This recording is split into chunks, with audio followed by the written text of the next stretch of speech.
Sarah memejamkan mata, membiarkan kilau senja terakhir menyentuh wajahnya. Ia mencoba menemukan kedamaian dalam cahaya keemasan itu, tetapi rasanya seperti mimpi buruk yang enggan ia percaya. Hanya 5 jam yang lalu, ia masih terbaring lemah di ranjang rumah sakit. Napasnya memburu, seluruh tubuhnya terasa remuk redam setelah perjuangan panjang melahirkan. Selama 9 bulan, ia telah membayangkan momen pulang ini akan dipenuhi kebahagiaan dan kehangatan.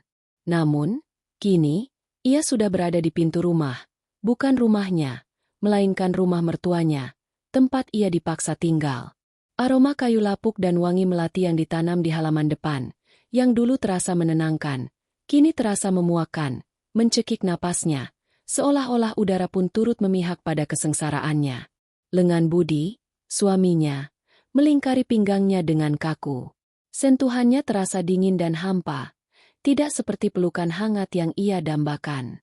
"Kamu sudah sampai, sayang," bisik Budi. Suaranya terdengar lebih seperti pengingat untuk dirinya sendiri, bukan untuk Sarah. Ia terdengar lebih takut pada apa yang akan terjadi daripada peduli pada kondisi istrinya. Di pelukan Sarah, sesosok malaikat kecil bernama Langit tertidur pulas. Tetesan air mata Sarah jatuh di pipi mungilnya.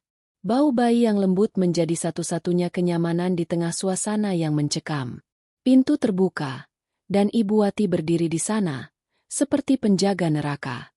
Wajahnya yang biasanya dipoles dengan senyum ramah di depan umum kini tampak dingin dan keras, tanpa jejak kehangatan.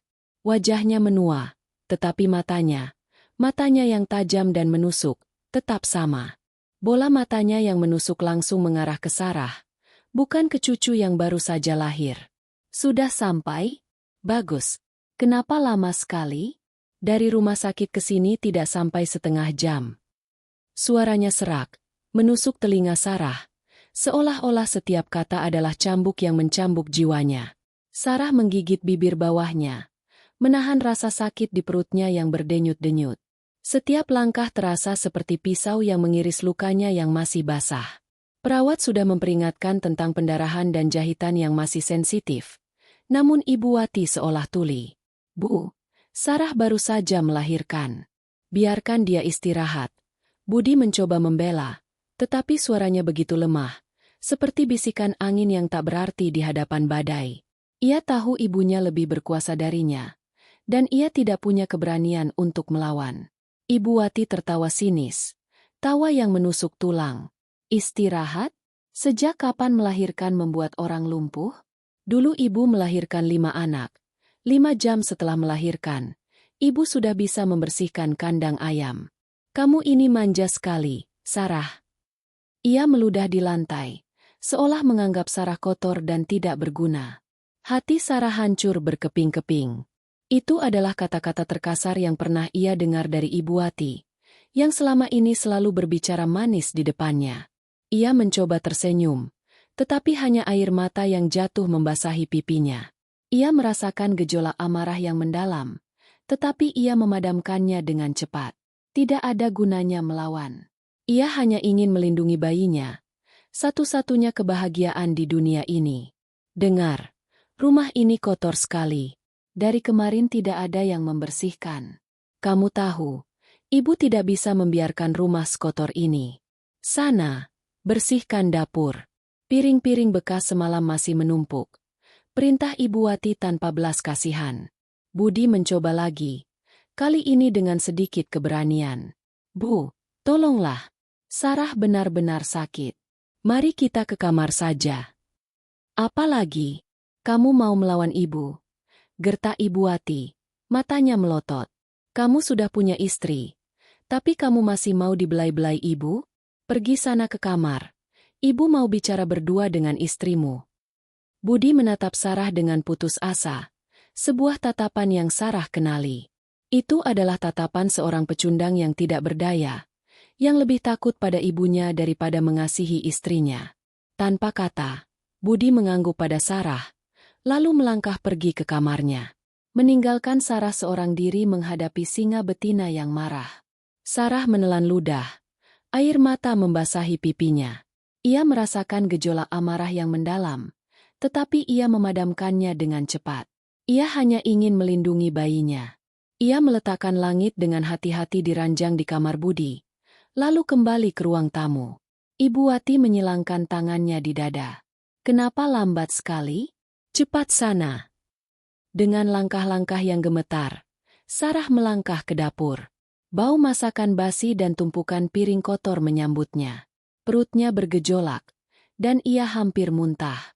Dengan hati-hati, ia mengambil lap, membasahinya dengan air, dan mulai membersihkan meja. Setiap kali ia membungkuk, luka jahitannya terasa sakit, dan keringat dingin membasahi dahinya. Ia menyeka meja, lalu mulai mencuci piring. Dinginnya air dan bau sisa makanan membuat ia ingin menangis. Ia mencuci, dan mencuci, seolah rasa sakit itu tak akan pernah berakhir. Di tengah-tengah pekerjaan, ia mendengar suara Budi dari kamar. Budi sedang menelepon teman-temannya, tertawa-tawa, seolah tidak terjadi apa-apa. Hati Sarah semakin hancur. Bukan hanya Ibu Wati yang kejam, tetapi Budi juga. Ia merasa sendirian. Tidak ada yang bisa ia andalkan. Setelah 1 jam yang terasa seperti selamanya, ia selesai mencuci piring dan membersihkan dapur.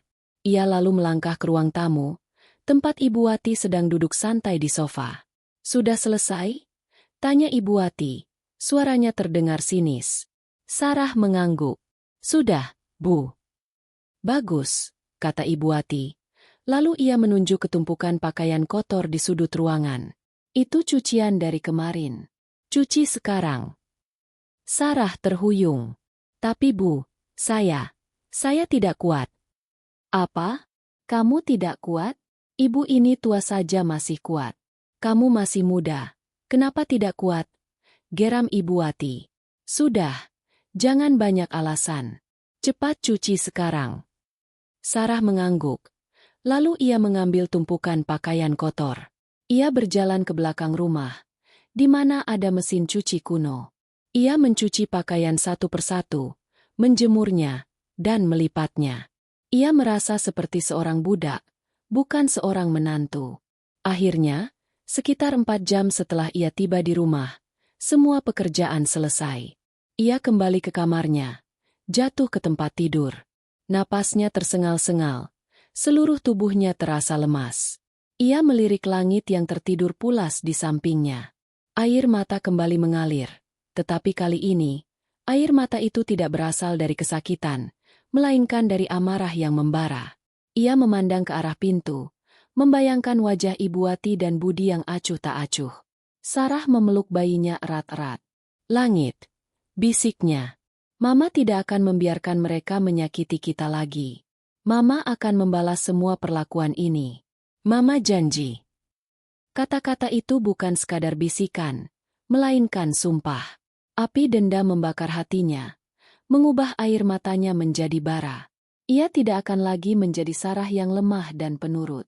Ia akan menjadi Sarah yang baru, Sarah yang kejam, yang akan membalas semua perlakuan ini. Dinginnya lantai kamar mandi terasa menusuk hingga ke tulang, namun Sarah tak merasakannya. Sensasi dingin itu seolah tak ada artinya dibanding panas yang membakar di dalam hatinya. Panas yang jauh lebih menyakitkan daripada luka jahitannya. Ia duduk di lantai, bersandar pada pintu yang tertutup rapat, memeluk lututnya. Air mata membasahi pipinya yang kuyu. Tangannya yang gemetar memegang sebuah buku kecil bersampul polos. Jurnal yang ia dapatkan dari Budi sebelum melahirkan. Buku itu terasa berat, seolah-olah seluruh beban penderitaannya terkumpul di dalamnya. Di halaman pertama, dengan tinta merah dari pulpen Budi, ia menuliskan sebuah kalimat, seolah-olah itu adalah sebuah sumpah yang tak bisa ia tarik kembali. "Langit, Mama tidak akan membiarkan mereka menyakiti kita lagi. Mama akan membalas semua perlakuan ini. Mama janji." Kalimat itu, yang ia ucapkan dalam hati, kini terukir abadi di atas kertas. Sebuah kontrak antara dirinya dan putranya, sebuah komitmen yang terbit dari keputusasaan paling dalam. Ia menatap kata-kata itu, mengeja setiap hurufnya, dan merasakan kekuatan baru mengalir dalam dirinya.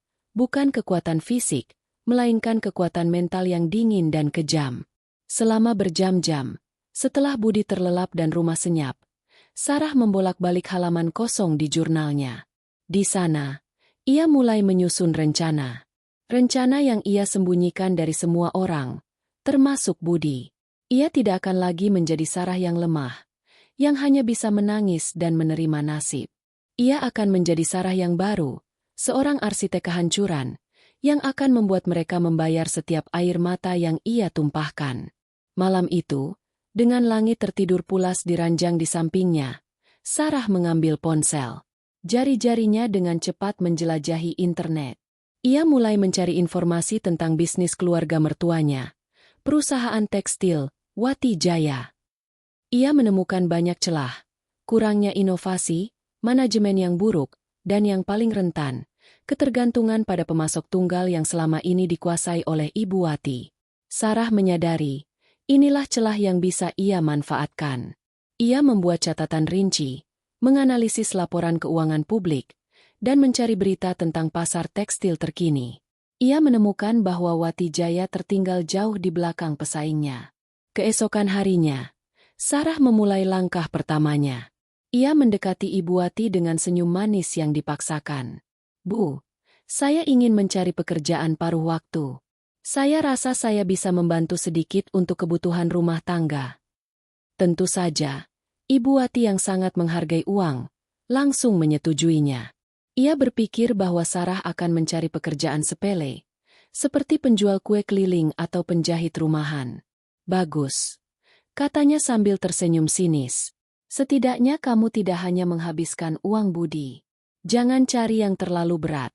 Ya, ingat, ada anak yang harus diurus," kata Ibu Wati dengan nada mengejek. Sarah pun mulai mencari pekerjaan di perusahaan-perusahaan lain, terutama di perusahaan yang menjadi pesaing utama Wati Jaya. Ia menemukan sebuah perusahaan yang bergerak di bidang yang sama, bernama Global Textile. Perusahaan itu sedang mencari manajer pemasaran senior. Sarah, yang memiliki latar belakang pendidikan di bidang manajemen dan pengalaman kerja di bidang pemasaran sebelum menikah, merasa ini adalah kesempatan emas. Ia mengirimkan lamaran kerja yang sangat meyakinkan dan setelah beberapa hari, ia mendapatkan panggilan wawancara. Pada hari wawancara, Sarah mengenakan gaun kerjanya yang paling elegan. Ia meninggalkan langit bersama Ibu Wati, yang terlihat tidak senang. "Mau kemana?" "Dandan rapi sekali. Jangan pulang sore."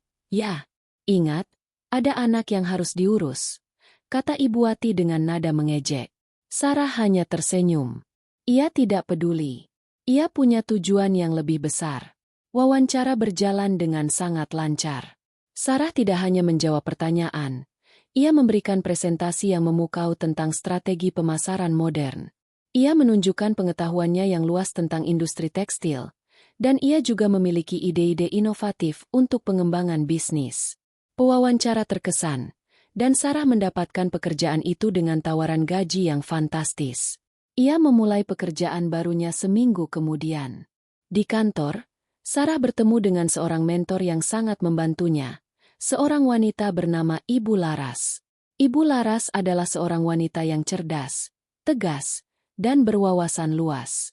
Ia adalah seorang yang tahu bagaimana cara bersaing di dunia bisnis yang kejam. "Dunia bisnis adalah medan perang, Sarah," katanya suatu kali. Matanya yang tajam menatap langsung ke mata Sarah. "Kamu harus menjadi prajurit yang tangguh." Sarah mengamati dan belajar dari Ibu Laras, menyerap semua ilmu yang ia dapatkan. Ia belajar bagaimana membaca data pasar, bagaimana merancang strategi negosiasi, dan yang terpenting, bagaimana memanfaatkan kelemahan pesaing. Sarah bekerja keras. Ia datang lebih awal, pulang lebih malam. Ia mempelajari setiap detail bisnis global tekstil, dan ia juga mempelajari setiap detail bisnis mertuanya. Ia membuat catatan, menganalisis data, dan menyusun strategi. Ia seperti seorang jenderal yang sedang merencanakan perang, dengan global tekstil sebagai bentengnya. Sementara itu, di rumah, Ibu Wati dan Budi tidak menyadari apa yang sedang terjadi. Mereka terlalu sibuk dengan masalah bisnis mereka sendiri, masalah yang semakin memburuk. Budi sering mengeluh tentang kerugian, dan Ibu Wati sering memarahi Budi karena tidak becus mengurus bisnis. "Kenapa pelanggan lari semua?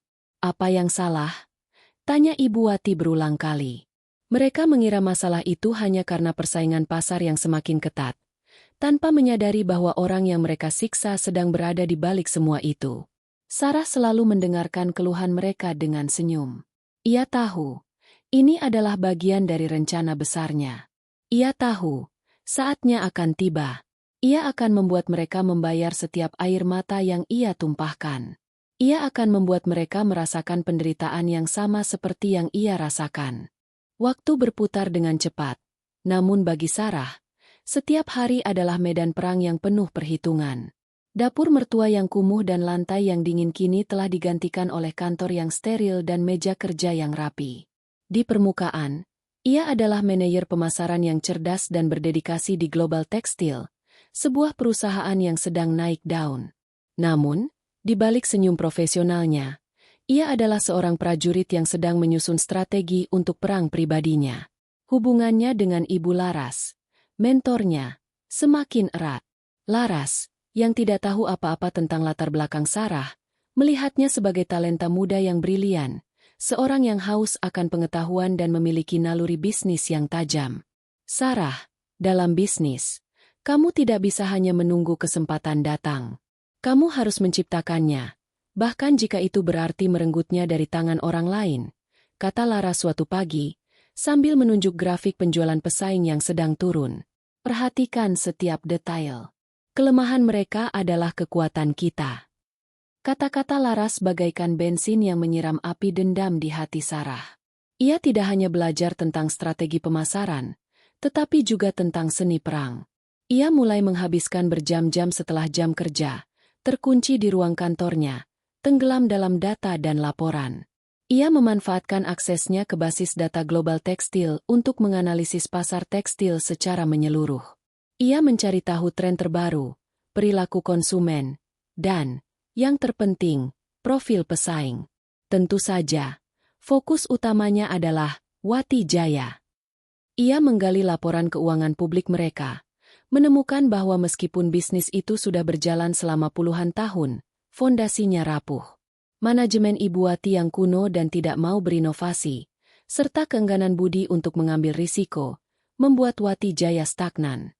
Mereka masih menggunakan mesin-mesin tua, desain-desain yang usang, dan bergantung pada sistem distribusi yang tidak efisien. Pemasok utama mereka, sebuah pabrik benang di pinggiran kota bernama Benang Sentosa, ternyata memiliki utang yang signifikan kepada Wati Jaya, membuat hubungan mereka menjadi sebuah ketergantungan yang tidak sehat. Di saat yang sama, Sarah membangun jejaring dengan para kolega dan klien Global Textile. Ia menabur benih keraguan tentang Wati Jaya, bukan dengan gosip terang-terangan, melainkan dengan pertanyaan-pertanyaan yang terlihat polos. Apakah Anda pernah berurusan dengan Wati Jaya? Saya dengar kualitas mereka tidak konsisten, ya? Atau, saya baru tahu Budi, putra Ibu Wati, mengambil alih manajemen. Apakah itu akan memengaruhi stabilitas perusahaan? Pertanyaan-pertanyaan ini, yang disampaikannya dengan nada sopan dan penuh keprihatinan, membuat orang-orang mulai berpikir dua kali sebelum bekerja sama dengan Wati Jaya. Serangan pertama dilancarkan dengan sangat halus. Melalui salah satu kenalannya di Departemen Keuangan, Sarah mendapatkan informasi tentang sebuah lelang besar untuk kontrak seragam sekolah. Ini adalah kontrak yang biasanya dimenangkan oleh Wati Jaya setiap tahun. Sarah menyusun proposal untuk Global Textile yang tidak hanya menawarkan harga yang lebih kompetitif, tetapi juga desain yang lebih modern dan bahan yang lebih ramah lingkungan. Ia mempresentasikan proposal itu sendiri, dengan penuh keyakinan. Global Textile memenangkan kontrak itu, merebut kemenangan besar dari tangan Wati Jaya. Di rumah, Ibu Wati dan Budi panik. Bagaimana bisa kita kalah? Bentak Ibu Wati. Kita sudah memenangkan kontrak ini selama 5 tahun berturut-turut. Pasti ada yang curang. Budi mencoba menenangkan ibunya, tetapi ia juga merasa bingung. Aku tidak tahu, Bu, kata mereka. Proposal kita tidak kompetitif. Dan ada rumor yang mengatakan bahwa kita sedang dalam masalah keuangan. Ibu Wati menatapnya dengan tajam. Rumor apa? Omong kosong. Pasti ada orang dalam yang menjual rahasia kita. Mereka tidak pernah membayangkan bahwa orang dalam yang dimaksud adalah Sarah. Sarah mendengarkan keluhan mereka dengan senyum tipis yang tersembunyi. Ia tahu betul siapa yang menjual rahasia itu. Serangan kedua Sarah lebih berani. Ia mulai mendekati Benang Sentosa, pemasok utama Wati Jaya. Ia menggunakan koneksi baru di kantornya untuk menjalin hubungan dengan manajer keuangan Benang Sentosa. Ia menemukan bahwa Benang Sentosa sedang dalam kesulitan keuangan dan membutuhkan modal segar. Sarah menawarkan pinjaman pribadi dengan bunga rendah, dengan syarat Benang Sentosa harus menaikkan harga benang mereka kepada Wati Jaya dan mengurangi pasokan. Manajer Benang Sentosa, yang merasa terdesak, menerima tawaran Sarah tanpa bertanya siapa Sarah sebenarnya. Kenaikan harga dan kelangkaan pasokan benang membuat produksi Wati Jaya kacau balau. Mereka tidak bisa memenuhi pesanan pelanggan, dan kualitas produk mereka mulai menurun drastis. Budi dan Ibu Wati frustasi. Budi mencoba menghubungi Benang Sentosa, tetapi manajernya selalu menghindar. Mereka bilang sedang ada masalah teknis, kata Budi kepada Ibu Wati. Tapi aku merasa ada yang aneh. Mereka tidak pernah seperti ini. Sarah, di balik layar, terus memantau. Ia tersenyum dingin. Ia tahu betul apa yang sedang terjadi. Ia sedang menarik benang-benang tak kasat mata, membuat Wati Jaya seperti boneka di tangannya. Setiap kali Budi dan Ibu Wati mengeluh, setiap kali mereka berdebat, Sarah merasakan kepuasan yang dingin dan mendalam. Ini bukan hanya tentang kehancuran finansial, tetapi juga tentang kehancuran mental. Ia ingin melihat mereka terpecah belah, berbalik melawan satu sama lain. Sama seperti mereka membuat ia merasa sendirian. Suatu sore, saat Budi mengeluh tentang kerugian kepada Sarah, ia memberanikan diri untuk bertanya. Sayang, akhir-akhir ini kamu terlihat berbeda. Lebih bahagia. Apa? Apa yang terjadi? Sarah menatapnya. Matanya kosong. Aku hanya bekerja. Budi. Aku belajar banyak hal baru. Ia tidak memberikan detail. Budi, yang terlalu sibuk dengan masalahnya sendiri, mengangguk dan mengabaikan perasaan aneh itu. Ia tidak akan pernah menduga bahwa kebahagiaan Sarah adalah kesedihan yang ia rasakan. Bab ini berakhir dengan Sarah duduk di depan komputernya. Layar menunjukkan sebuah email dari Ibu Laras. Selamat, Sarah. Berkat strategimu, Global Tekstil telah berhasil merebut 30% pangsa pasar dari Wati Jaya. Teruslah bekerja seperti ini, dan kita akan menguasai pasar. Sarah tersenyum, senyum yang tidak sampai ke matanya. Ia tidak peduli dengan pangsa pasar. Ia hanya peduli dengan kehancuran. Dan ia tahu, ini hanyalah permulaan. Beberapa bulan berlalu sejak Sarah mulai bekerja di Global Tekstil. Keberhasilannya di perusahaan itu terus meroket, sejalan dengan kemunduran drastis Wati Jaya. Di kantor, ia adalah manajer yang dihormati dan disegani, dipuji oleh Ibu Laras atas visi strategisnya. Di sana, ia adalah ratu yang mengatur bidak-bidak catur pasar dengan dingin dan cermat. Setiap pagi, ia mengenakan pakaian kerja yang rapi, senyum profesionalnya tak pernah luntur. Tidak ada yang menduga, di balik topeng kesuksesan itu, tersembunyi dendam yang membara. Ia mempelajari setiap celah, setiap kelemahan, setiap kesalahan yang dibuat oleh Wati Jaya. Ia menggunakan kecerdasan dan pengetahuannya untuk merancang strategi yang tidak hanya menguntungkan Global Tekstil, tetapi juga menghancurkan bisnis mertuanya. Di rumah, ia kembali menjadi sosok pendiam yang sibuk mengurus langit dan memenuhi permintaan tanpa akhir dari Ibu Wati. Ia menyaksikan dengan mata kepala sendiri bagaimana Ibu Wati dan Budi tenggelam dalam keputusasaan. Tidak tahu bahwa ia adalah arsitek di balik semua kekacauan itu. Mereka adalah dua orang yang sama sekali tidak curiga. Mereka menyalahkan pasar, pemerintah, atau bahkan nasib buruk, tetapi tidak pernah menyadari bahwa musuh mereka berada di dalam rumah mereka sendiri. Kondisi keuangan Wati Jaya semakin memburuk. Tembok-tembok yang mereka bangun di atas kesombongan mulai retak, dan fondasi bisnis yang mereka anggap kuat kini bergetar. Utang menumpuk, pesanan dibatalkan, dan reputasi mereka di mata klien merosot tajam. Budi dan Ibu Wati sering berdebat. Suara mereka meninggi setiap malam, mengisi rumah dengan atmosfer tegang yang mencekik. Suatu malam, suara mereka terdengar hingga ke kamar Sarah. Ini semua salahmu, Budi. Kamu tidak becus mengurus bisnis. Sejak kamu mengambil alih, semuanya hancur. Bentak Ibu Wati, suaranya parau karena amarah. Di lantai dapur, serpihan piring yang pecah berserakan, menjadi saksi bisu pertengkaran mereka. Budi, yang biasanya hanya diam, kali ini membalas dengan kemarahan yang tertahan. Lalu apa bedanya dengan ibu? Ibu tidak mau berinovasi. Kita masih menggunakan cara-cara lama. Bu, wajar saja pelanggan lari. Kita seperti fosil yang terperangkap dalam zaman batu. Fosil? Bicaramu seenaknya. Kamu tidak menghargai ibu yang sudah membangun bisnis ini dari nol. Kamu hanya bisa menghabiskan uang, tidak tahu cara mencari uang. Ibu Wati membalas. Air mata mengalir di pipinya, mencoreng bedak tebal yang ia pakai. Budi hanya bisa mematung, kehabisan kata-kata di hadapan kemarahan ibunya. Sarah, yang sedang menidurkan langit di kamar sebelah, mendengarkan semua itu. Hatinya tidak merasa iba. Sebaliknya, ia merasakan kepuasan yang dingin. Ia tahu betul siapa yang bertanggung jawab atas kehancuran ini. Ia adalah arsitek di balik semua kekacauan itu.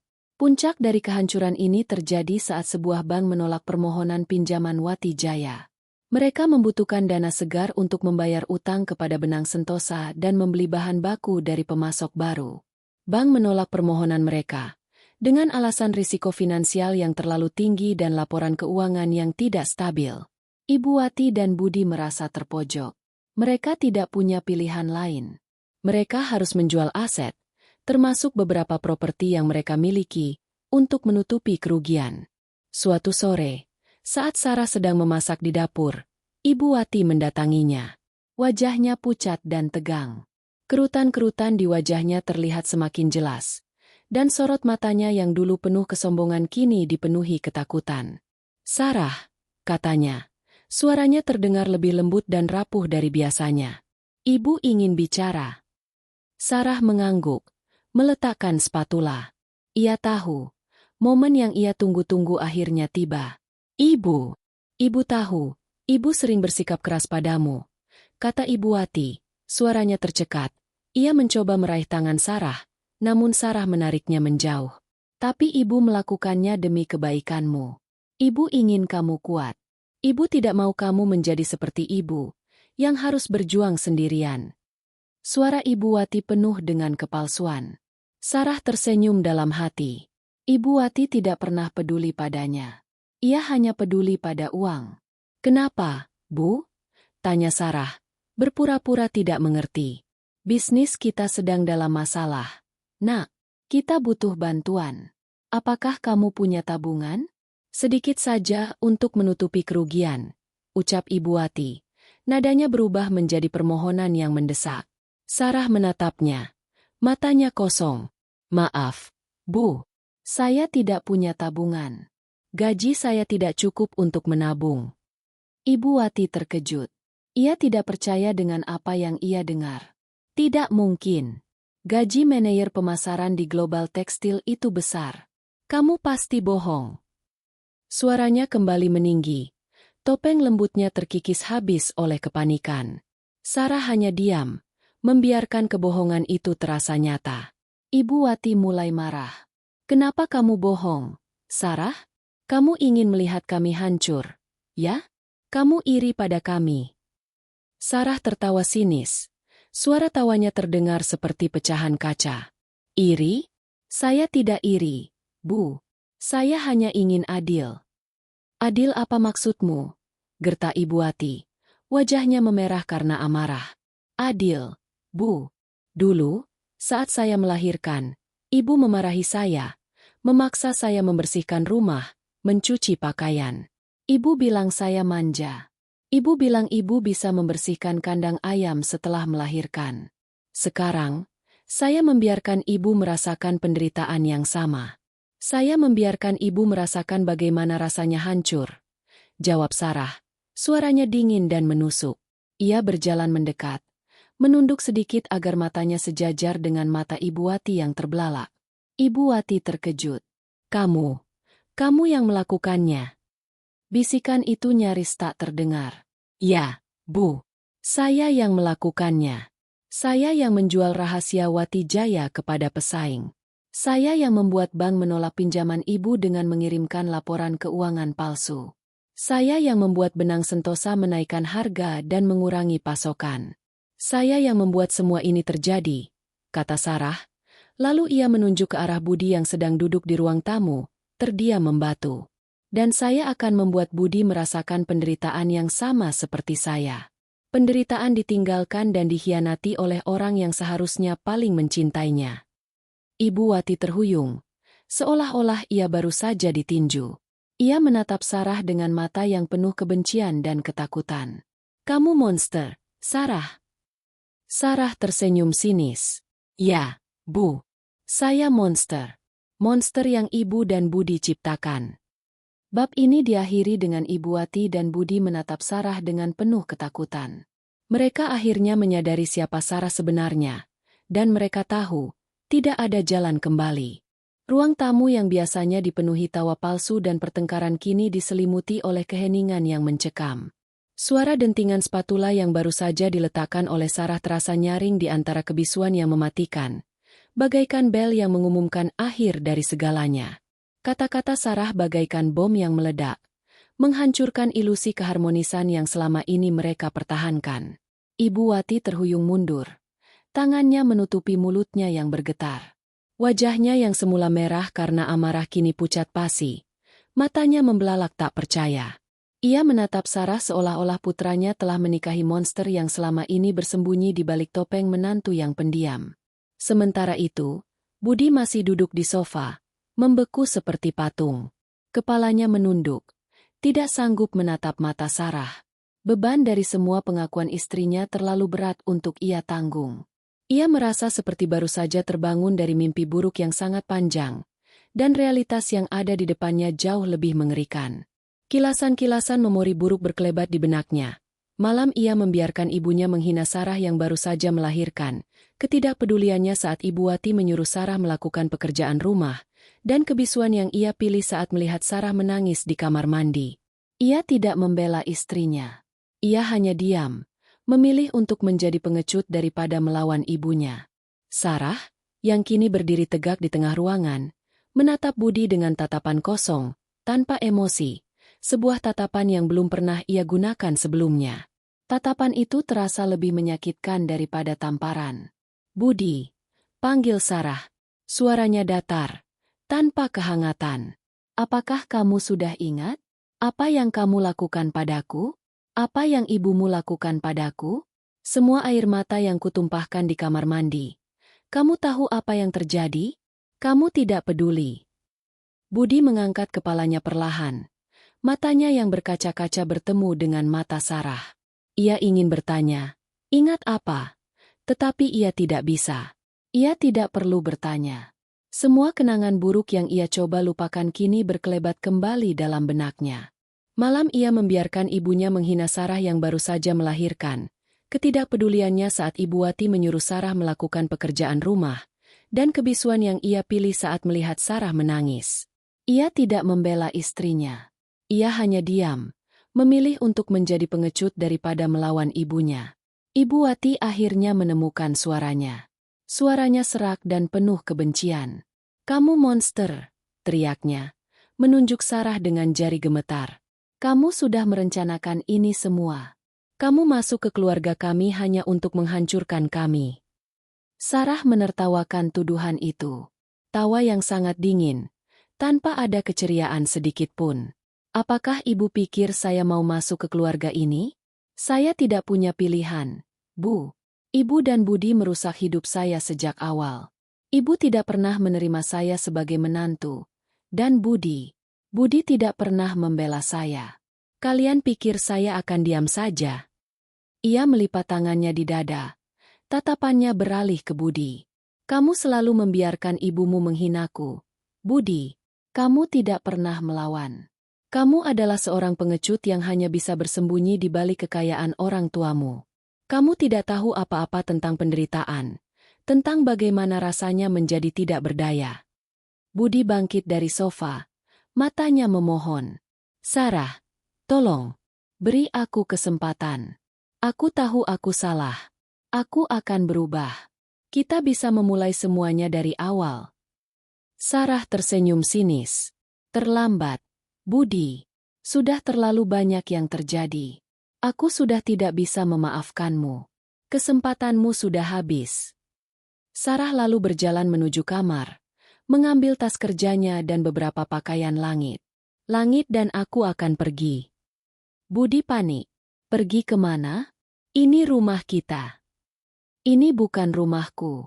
Ini adalah penjara yang kalian ciptakan untukku. Dan aku sudah bebas, jawab Sarah. Lalu ia menatap langit yang masih tertidur pulas di dalam gendongannya. Aku tidak ingin anakku tumbuh di tempat yang penuh dengan racun dan kepalsuan. Aku akan memberinya kehidupan yang lebih baik, jauh dari kalian. Ibu Wati mendekat, mencoba merebut langit dari gendongan Sarah. Kamu tidak bisa membawa cucu saya. Kamu tidak punya hak. Oh, saya punya hak, Bu, kata Sarah, dengan santai memundurkan langkahnya. Anak ini adalah darah daging saya. Saya yang melahirkannya, saya yang merawatnya, dan saya yang akan melindunginya. Kalau ibu ingin melihatnya, ibu harus membayar saya. Ibu Wati terkejut. Membayar apa maksudmu? Semua utang Wati Jaya, jawab Sarah. Kalian punya waktu 1 bulan untuk menjual semua aset dan membayar utang. Jika tidak, saya akan membuat kalian bangkrut sepenuhnya. Dan setelah itu, saya akan membeli perusahaan kalian dengan harga yang sangat murah. Saya akan menjadi pemilik Wati Jaya, dan kalian akan menjadi bawahan saya. Tidak mungkin. Kami tidak akan pernah memberikannya padamu, teriak Budi. Ya, kamu akan melakukannya. Karena jika tidak, kamu tidak akan pernah melihat langit lagi. Aku akan membawanya ke tempat yang tidak bisa kalian temukan, kata Sarah. Lalu ia menatap Budi dengan tatatan yang penuh kemenangan. Pilihannya ada di tanganmu, Budi, ayah atau pengecut. Budi menatap ibunya. Lalu ia menatap Sarah. Ia tahu ia sudah kalah. Ia tahu ia tidak bisa melawan. Ia hanya bisa melihat Sarah berjalan keluar dari pintu, membawa serta putra mereka. Budi tidak bisa berbuat apa-apa. Ia hanya bisa melihat, hancur, dan menyesali semua kesalahannya. Bab ini berakhir dengan keheningan yang kosong. Ibu Wati duduk di lantai, menangis tanpa suara. Budi terdiam, menatap ke arah pintu yang tertutup. Mereka akhirnya menyadari bahwa semua kesombongan, keangkuhan, dan kekejaman mereka telah dibalas. Dan pembalasan itu datang dari orang yang paling tidak mereka duga. Keheningan yang ditinggalkan oleh kepergian Sarah terasa lebih berat daripada pertengkaran apapun yang pernah terjadi di rumah itu. Malam itu, Budi dan Ibu Wati duduk dalam kegelapan yang pekat, seolah-olah seluruh lampu di rumah mereka telah padam bersamaan dengan masa depan mereka. Ibu Wati, yang biasanya penuh dengan kekuatan dan keangkuhan, kini merosot di sofa. Air mata mengalir tanpa suara, membasahi kerutan di pipinya. Rambutnya yang berantakan dan pakaiannya yang kusut menjadi cerminan dari kehancuran batinnya. Ia terus-menerus bergumam, tidak mungkin, tidak mungkin. Menolak untuk menerima kenyataan pahit yang baru saja diungkapkan oleh menantu yang ia remehkan. Keangkuhan yang dulu menjadi topengnya kini telah hancur, menyisakan ketakutan dan penyesalan yang mendalam. Sementara itu, Budi berdiri di ambang pintu, membatu. Pikirannya kosong, namun hatinya terasa berat. Yang ia lihat hanyalah bayangan Sarah dan langit yang menjauh, membawa serta masa depan yang kini terasa seperti ilusi. Ia merasa seperti ada lubang menganga di dadanya, sebuah lubang yang tidak bisa diisi oleh apapun. Pengakuan Sarah tentang penderitaannya, tentang air mata yang ia tumpahkan di kamar mandi, dan tentang kebisuan Budi yang menyakitkan, kini terasa seperti pisau yang menusuk-nusuk hatinya. Ia memegang kepala dengan tangannya. Rambutnya berantakan. Matanya merah karena menahan tangis. Aku sudah menghancurkan segalanya, bisiknya lirih. Aku adalah seorang pengecut.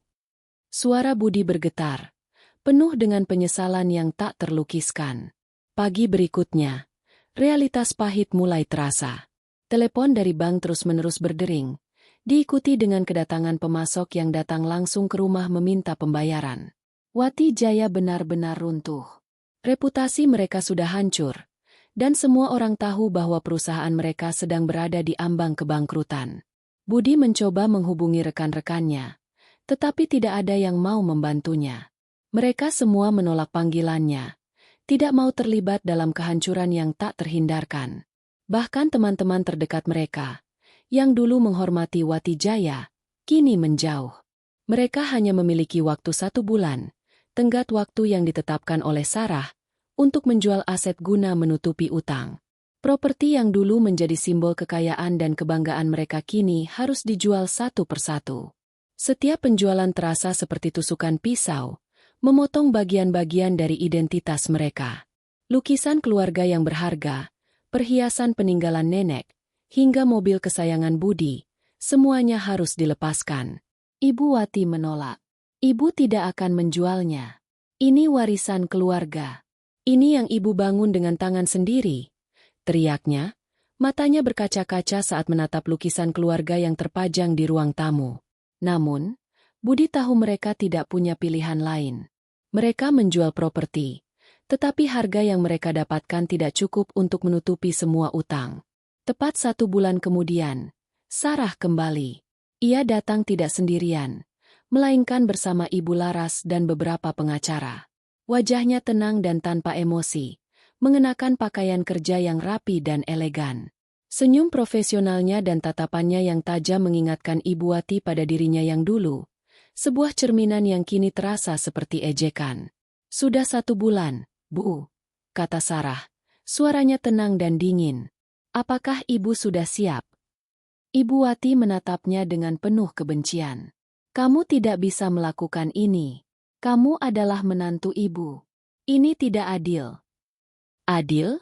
Adil adalah saat kamu tidak memperlakukan orang lain seperti sampah," jawab Sarah. "Adil adalah saat kamu tidak membiarkan istrimu menangis di kamar mandi. Adil adalah saat kamu tidak hanya memikirkan dirimu sendiri. Adil adalah saat kalian merasakan apa yang saya rasakan. Setiap tetes air mata yang saya tumpahkan, setiap kata hinaan yang saya dengar, setiap malam tanpa tidur karena kalian, sekarang kalian akan merasakannya berkali-kali lipat." Ia berhenti sejenak. Tatapannya menyapu Budi dan Ibu Wati. "Adil adalah ini." Sarah memberikan sebuah dokumen kepada Ibu Laras, yang kemudian menyerahkannya kepada Budi dan Ibu Wati. Dokumen itu adalah tawaran pembelian Wati Jaya, dengan harga yang sangat rendah. Harga yang hampir tidak ada artinya. Mereka menolaknya dengan amarah. "Kami tidak akan pernah memberikannya padamu," teriak Budi, tetapi Ibu Laras tersenyum. "Anda tidak punya pilihan, Budi. Bank akan menyita Wati Jaya, dan Anda tidak akan mendapatkan apa-apa. Lebih baik Anda menerimanya." Budi dan Ibu Wati akhirnya menyerah. Dengan tangan gemetar, mereka menandatangani dokumen, melihat Wati Jaya, perusahaan yang mereka banggakan selama puluhan tahun, kini menjadi milik Sarah. "Kamu sekarang adalah karyawan saya," kata Sarah kepada Budi. "Kamu akan bekerja di perusahaan yang dulu menjadi milikmu. Kamu akan bekerja keras untukku, dan kamu akan melihat bagaimana saya mengubah perusahaan ini menjadi sesuatu yang lebih besar dari yang bisa kamu bayangkan." Budi dan Ibu Wati hanya bisa diam. Mereka hancur. Mereka kehilangan segalanya. Kekayaan, harga diri, dan, yang terpenting, putra mereka. Sarah telah memenangkan permainan yang ia mulai. Bab ini berakhir dengan Sarah kembali ke rumah yang dulu menjadi tempat penderitaannya, kali ini sebagai pemiliknya. Ia duduk di kursi Ibu Wati, tersenyum sinis. Ia membalas dendamnya, dan harga yang harus dibayar oleh mertuanya jauh lebih mahal daripada yang pernah mereka bayangkan. Di luar jendela, langit malam terasa lebih cerah, seolah-olah dunia telah kembali ke jalur yang benar. Sinar matahari pagi menembus jendela kaca di kantor utama Wati Jaya, menerangi debu yang menari di udara. Sarah duduk di kursi direktur, kursi yang dulunya milik Budi dan ayahnya. Ia memutar kursi itu perlahan, menelusuri setiap detail ruangan yang kini menjadi miliknya. Tidak ada rasa kemenangan yang meluap-luap, hanya ketenangan yang dingin dan tekad yang kuat. Di meja kerjanya, sebuah foto kecil langit sedang tersenyum. Itu adalah pengingat konstan tentang alasan di balik semua yang ia lakukan. Bukan untuk membalas dendam, melainkan untuk menciptakan masa depan yang lebih baik bagi putranya. Pintu terbuka, dan Ibu Laras masuk. "Selamat pagi, Bu Sarah." Sapanya dengan senyum penuh hormat. Semua karyawan sudah berkumpul di ruang rapat. "Mereka menunggu Anda." Sarah mengangguk, lalu bangkit dari kursi. "Mari kita mulai." Di ruang rapat, ketegangan terasa begitu kental. Puluhan pasang mata menatap Sarah, sebagian dengan rasa ingin tahu, sebagian lagi dengan ketakutan dan kebencian. Di antara mereka, Budi dan Ibu Wati duduk di barisan belakang, menunduk, tidak berani menatap mata Sarah. Mereka tidak lagi mengenakan pakaian mewah, melainkan seragam kerja sederhana yang sama dengan karyawan lain. Wajah mereka pucat dan lelah, seolah-olah semua energi dan semangat hidup mereka telah terkuras habis. Sarah berdiri di podium, mengamati setiap wajah. "Selamat pagi, semuanya," katanya, suaranya tegas dan jelas. "Saya tahu kalian semua terkejut. Saya tahu ada yang merasa tidak adil. Ada yang merasa saya adalah musuh. Tapi saya ingin kalian tahu satu hal. Saya tidak datang untuk menghancurkan. Saya datang untuk membangun kembali. Wati Jaya akan bangkit dari kehancuran ini. Tapi kita tidak bisa melakukannya dengan cara lama." Sarah mulai menjelaskan visinya. Ia berbicara tentang efisiensi, inovasi, dan, yang paling penting, tentang menghargai setiap karyawan. Ia mengumumkan kebijakan baru, di mana setiap karyawan akan diperlakukan dengan adil, tanpa nepotisme atau diskriminasi. Ia juga mengumumkan pemecatan beberapa manajer yang korup, yang selama ini menjadi kaki tangan Ibu Wati. Di barisan belakang, Ibu Wati mendengarkan dengan penuh kemarahan. Ia ingin berteriak, memaki, tetapi ia tidak bisa. Ia tidak punya kekuatan lagi. Sementara itu, Budi menatap Sarah dengan tatapan kosong. Ia tidak mengenali wanita di depannya. Wanita yang dulu ia remehkan, yang ia biarkan dianiaya, kini berdiri dengan kepala tegak, memancarkan aura kepemimpinan yang tak terbantahkan. Ia telah berubah menjadi seseorang yang jauh lebih kuat dan lebih tangguh darinya. Setelah rapat selesai, Sarah memanggil Budi dan Ibu Wati. "Kalian berdua akan mulai bekerja di sini," kata Sarah, menunjuk ke sebuah meja kecil di sudut. "Budi, kamu akan menjadi asisten saya, dan Ibu Wati, kamu akan mengurus arsip. Saya tidak akan memperlakukan kalian dengan istimewa. Kalian akan bekerja keras, dan kalian akan merasakan apa yang saya rasakan. Saya akan memastikan kalian tidak akan pernah melupakan penderitaan yang kalian berikan kepada saya." Budi dan Ibu Wati tidak bisa berkata apa-apa. Mereka hanya bisa mengangguk, menerima takdir yang telah mereka ciptakan sendiri. Bab ini berakhir dengan Sarah kembali ke ruangannya, memandang foto langit. Ia tahu jalan di depannya tidak akan mudah, tetapi ia tidak peduli. Ia akan mengubah Wati Jaya menjadi perusahaan yang sukses dan penuh kasih sayang, sebuah tempat yang tidak pernah ia miliki. Meja kerja Budi adalah sebuah ironi yang menyakitkan. Dulu, ia duduk di kursi direktur yang terbuat dari kulit mewah, dengan pemandangan kota yang menakjubkan di luar jendela. Kini, ia berada di sebuah meja kecil di sudut kantor, yang dikelilingi oleh tumpukan arsip dan dokumen tua. Jendela di dekatnya hanya menampilkan pemandangan dinding kusam dari gedung sebelah, sebuah pemandangan yang sama kusamnya dengan masa depannya. Setiap hari, ia harus berhadapan dengan karyawan yang dulu ia pimpin, yang kini menatapnya dengan tatapan iba atau, yang lebih buruk, jijik. Ia seringkali mendengar bisikan-bisikan di belakang punggungnya. "Itu Budi, direktur yang bangkrut." Atau, "Dia beruntung masih punya pekerjaan." Budi mencoba mengabaikannya, tetapi setiap bisikan terasa seperti tusukan jarum yang menyakitkan. Ia merasakan kehinaan yang tak pernah ia bayangkan. Di sisi lain, Ibu Wati harus menghadapi kenyataan yang jauh lebih brutal. Ia, yang dulu memimpin rapat dan memerintah semua orang, kini harus mengurus arsip-arsip tua yang berdebu. Tangan yang dulu dihiasi perhiasan mahal kini kotor oleh tinta dan debu. Ia seringkali merasa pusing dan mual, tetapi ia tidak berani mengeluh. Tatapan dingin dan tatapan kosong dari Sarah, yang terus-menerus mengawasinya dari kejauhan, terasa lebih menakutkan daripada cambuk. Ibu Wati mencoba membalas tatapan itu dengan kebencian, tetapi tatapannya selalu kosong dan penuh kekalahan. Ia adalah ratu yang telah digulingkan, dan ia tahu bahwa ia tidak punya kekuatan lagi. Setiap tugas yang diberikan terasa seperti hukuman yang dirancang khusus untuknya. Suatu sore, saat Budi sedang mencoba merapikan tumpukan dokumen yang tak ada habisnya, Sarah memanggilnya. "Budi," katanya, suaranya tenang, tanpa emosi. "Kamu harus datang ke rumah besok. Langit merindukanmu." Budi terkejut. "Benarkah?" tanyanya. Matanya berkaca-kaca. Hatinya yang selama ini hancur kini merasakan secercah harapan. "Ya," jawab Sarah. "Tapi ingat, kamu hanya datang sebagai ayahnya. Kamu tidak punya hak untuk menghina saya atau ibumu. Jika kamu melakukan itu, kamu tidak akan pernah melihat langit lagi." Keesokan harinya, Budi datang ke rumah yang dulu menjadi miliknya. Ia menarik napas dalam-dalam sebelum membuka pintu. Tidak ada lagi lukisan keluarga yang terpajang, dan perabotan lama telah diganti dengan yang baru yang jauh lebih minimalis dan modern. Aroma rumah yang dulu familiar kini telah digantikan oleh aroma bunga-bunga segar. Rumah itu terasa asing, seperti ia memasuki rumah orang lain. Budi berjalan menyusuri koridor, dan ia melihat langit berlari ke arahnya, memanggil, "Ayah!" Budi memeluknya erat. Air mata mengalir di pipinya.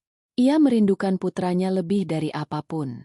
Ia duduk di lantai dan bermain dengan langit, berusaha untuk mengabaikan rasa sakit dan kepedihan yang ia rasakan. Saat makan malam, Sarah duduk di hadapannya. Ia tidak makan, hanya mengamati Budi yang sedang makan. "Apakah kamu sudah melihat betapa kerasnya saya bekerja?" tanya Sarah, suaranya dingin dan menusuk. "Apakah kamu sudah melihat betapa banyak yang saya lakukan untuk perusahaan ini? Saya harus bekerja lebih keras dari yang kamu bayangkan. Saya harus mengambil alih semua yang kamu tinggalkan dan memperbaikinya. Dan ini baru permulaan." Budi mengangguk. "Ya, Sarah. Saya sudah melihatnya. Kamu adalah seorang wanita yang luar biasa. Saya tidak tahu bagaimana saya bisa melepaskanmu. Saya menyesalinya setiap hari." Sarah hanya tersenyum sinis. "Terlambat untuk penyesalan, Budi. Kamu sudah kehilangan kesempatan. Kamu akan bekerja keras untuk saya, dan kamu akan melihat bagaimana saya mengubah perusahaan ini menjadi sesuatu yang lebih besar dari yang bisa kamu bayangkan." Budi menunduk. Tidak bisa berkata-kata. Ia ingin memohon pengampunan, tetapi ia tahu itu tidak akan ada artinya. Ia telah menghancurkan segalanya. Dan sekarang, ia harus hidup dengan konsekuensi dari perbuatannya. 1 tahun berlalu sejak Sarah mengambil alih Wati Jaya. Perusahaan yang dulu diambang kehancuran kini bangkit kembali, bahkan lebih kuat dari sebelumnya.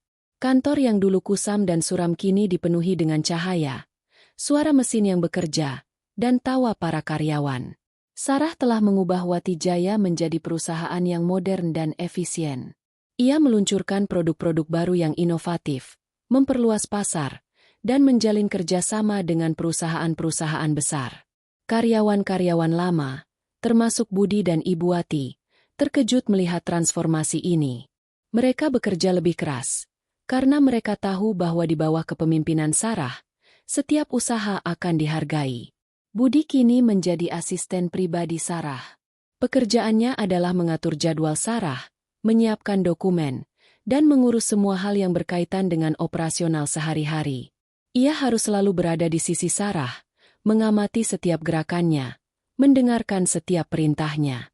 Ia melihat betapa kerasnya Sarah bekerja, bagaimana ia mengambil keputusan yang tepat di saat-saat kritis, dan bagaimana ia memimpin dengan ketegasan. Budi merasa bangga, tetapi juga merasa sakit hati. Ia bangga karena wanita yang dulu ia remehkan kini menjadi pemimpin yang hebat, tetapi ia sakit hati karena ia tahu bahwa ia telah kehilangan segalanya. Sementara itu, Ibu Wati masih mengurus arsip. Ia tidak lagi mengeluh, Tetapi ia seringkali terlihat lelah dan murung. Ia telah kehilangan semua kekayaan, dan ia tahu bahwa ia tidak akan pernah bisa mendapatkannya kembali. Suatu sore, Sarah datang ke mejanya. "Ibu Wati," katanya, "saya akan memberikan Anda tugas baru. Anda akan menjadi asisten pribadi langit. Anda akan mengurus semua yang berkaitan dengan langit." Ibu Wati terkejut. "Benarkah?" tanyanya. Sarah mengangguk. "Ya, langit merindukanmu. Tapi ingat, kamu hanya datang sebagai neneknya. Kamu tidak punya hak untuk menghina saya atau Budi." Ibu Wati kembali ke rumahnya dengan hati yang hancur. Ia menyadari bahwa ia tidak akan pernah bisa mendapatkan kembali apa yang telah ia hilangkan. Ia telah kehilangan segalanya: kekayaan, harga diri, dan, yang paling penting, putranya. 2 tahun telah berlalu sejak Sarah menjadi pemilik Wati Jaya. Perusahaan yang dulu diambang kehancuran kini tidak hanya bangkit, tetapi juga menjadi raksasa di industri. Kantor yang dulunya kusam kini menjadi menara kaca yang berkilau, simbol kekuasaan dan inovasi. Sarah telah mengubah segalanya. Ia meluncurkan produk-produk baru yang inovatif, memperluas pasar hingga ke luar negeri, dan menjalin kerjasama dengan perusahaan-perusahaan besar. Nama Sarah, yang dulu hanya dikenal sebagai menantu pendiam, kini menjadi nama yang diperhitungkan di kalangan pengusaha. Artikel-artikel majalah bisnis memuji ketegasan dan visi kepemimpinannya. Namun, di balik semua kesuksesan yang gemilang itu, ada kekosongan yang tak terisi. Sarah seringkali bekerja hingga larut malam. Ia akan duduk sendirian di kantornya yang mewah, menatap kota dari jendela, merenung. Lampu-lampu gedung di bawahnya tampak seperti bintang-bintang kecil yang jauh, dan ia merasa seolah-olah ia berada di galaksi yang terpisah dari dunia lain. Keberhasilan itu terasa hampa tanpa kehadiran Budi di sisinya, yang kini hanya seorang karyawan. Budi masih menjadi asisten pribadinya. Ia selalu ada di sana, tetapi ia tidak lagi seperti dulu. Ia tidak lagi peduli, tidak lagi mencoba. Matanya selalu kosong, dan ia hanya melakukan apa yang diperintahkan. Ia adalah bayangan dari dirinya yang dulu, sebuah cangkang kosong yang bergerak tanpa jiwa. Pembalasan dendam yang ia impikan terasa pahit.